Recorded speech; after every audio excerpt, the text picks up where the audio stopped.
ឡើងជាអង្គម្ចាស់ជីវិតលើកបងព្រះបាទសម្ដេចព្រះបរមនាថព្រះមហាក្សត្រនៃព្រះរាជាណាចក្រកម្ពុជាជាទីគោរពសក្ការៈដ៏ខ្ពង់ខ្ពស់បំផុត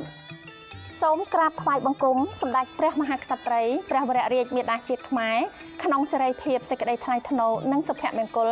សម្ដេចម៉ែសម្ដេចយាយសម្ដេចយាយទួតជាទីគោរពសក្ការៈដ៏ខ្ពង់ខ្ពស់បំផុតសូមគោរពសម្ដេចព្រះអង្គម្ចាស់អ្នកអង្គម្ចាស់ឯកឧត្តមលោកជំទាវលោកស្រីអ្នកនាងកញ្ញាប្រិយមិត្តទូរទស្សនិកជនទាំងក្នុងនិងក្រៅប្រទេសជាទីគោរពនិងកណនីឆ្នាំមមីអត្តស័កពុទ្ធសករាជ2570គ្រិស្តសករាជ2026ឥឡូវនេះសង្ក្រាន្តនឹងចូលមកដល់នៅក្នុងថ្ងៃអង្គារ12រោចខែចែកត្រូវនឹងថ្ងៃទី14ខែមេសាឆ្នាំ2026វេលាម៉ោង 10:48 នាទីព្រឹកនោះព្រះអាទិត្យចរចេញពីមីនអ្នករាសីទៅស្ថិតនៅឯមេសរាសីដើរតាមគោវិថីទៅផ្លូវកណ្ដាលទើបមានទេពធីតាមួយព្រះអង្គជាមគ្គនាយិកាព្រះនាមរាក្យសាទេវីជាបុត្រីទី3នៃកបិលមហាព្រហ្ម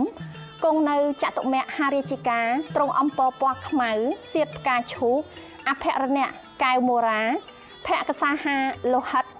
ព្រះហស្ថស្ដាំទ្រង់កាន់ត្រីសូលព្រះហស្ថឆ្វេងទ្រង់កាន់ធ្នូគង់លើអសតរៈសត្វសេះជាសត្វពាហនៈនាំអស់ពួកទេពនិករនិងបវរកញ្ញាទាំង100,000កោដហោះទៅកាន់គុហាកែវឈ្មោះគុណធមេលីនេតិភ្នំកៃឡាសខេត្តហេមពាន្តដែលប្រឌិស្ថានទុកព្រះសិរសាកបិលមហាព្រហ្មដំកល់លើពៀនមាសនាំចេញមកដង្ហែប្រតិសិនភ្នំព្រះសុមេរុរាជជុំចក្រវាលតាមផ្លូវព្រះអាទិត្យចរជាគម្រប់60នាទីហើយដង្ហែចូលទៅដំកល់ទុកដូចដើមវិញទើបប្រជុំទេវបុត្រទេពធីតាទាំង100,000កោដចូលទៅស្រង់ទឹកអនុត្តមហាស្រះដែលមានទឹកហូរចេញពីបំពង់ថ្មកែវជាមាត់គោអសុបរាជទាំង7ត្រជាក់ត្រជុំខ្សែមខ្សានព្រះហឫទ័យហើយនាំគ្នាចូលទៅសមាទានសិលដោយព្រះតីសមណោះរីករាយគ្រប់ព្រះអង្គក្នុងភគវតីសភាដែលវិសកម្មទេវបុត្រនិមិត្តថ្វាយហើយបន្តបងនៅអពមង្គលឲ្យជ្រះស្រឡះ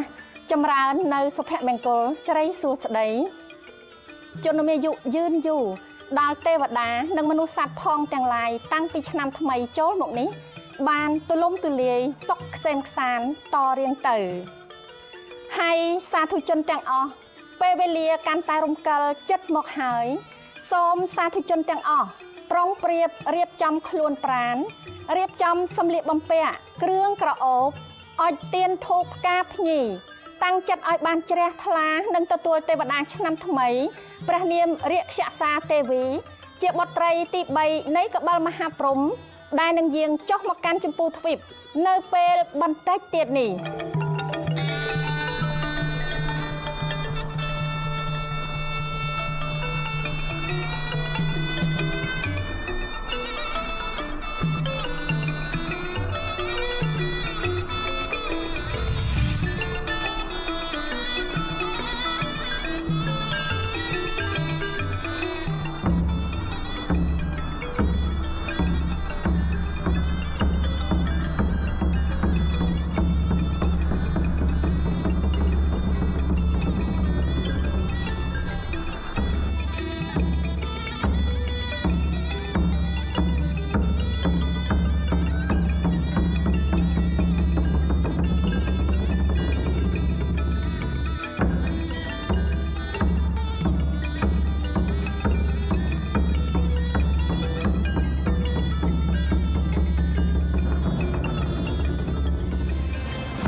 សុភមេសតោវរៈមង្គលាជាយាទេរ៉ៃព្រះពុទ្ធសករាជព្រះសាសនាអតិកន្តាកន្លងទៅហើយបាន2569ព្រះវស្សាត្រឹមថ្ងៃសុក្រពេញបរមីនៃខែពិសាលុះដល់ថ្ងៃសៅរ៍មួយរោចខែពិសាឆ្នាំមមីអត្តស័កតទៅចូលព្រះពុទ្ធសករាជ2570ជាវេលាដែលទេវតាឆ្នាំថ្មីត្រូវយាងមកទទួលតំណែងគ្រប់គ្រងថែរក្សាមនុស្សលោកបន្តវេនពីទេវតាឆ្នាំចាស់ទេវតាទាំងឡាយបានមកជួបជុំគ្នាមូលមីដេដាស់រងចាំអបអរព្រះរាជពិធីផ្ទេរតំណែងទេវតាឆ្នាំថ្មីព្រះនាមរាជសាទេវីជាបុត្រីទី3នៃកបិលមហាព្រហ្មដែលនឹងយាងចុះមកនៅថ្ងៃអង្គារ12រោចខែចែកត្រូវនឹងថ្ងៃទី14ខែមេសាគ្រិស្តសករាជ2026វេលាម៉ោង 10:48 នាទីព្រឹក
ទេវតាឆ្នាំថ្មីព្រះនាមរាជសាទេវីជាបុត្រីទី3នៃកបិលមហាព្រហ្មបានយាងចុះមកដល់ហើយ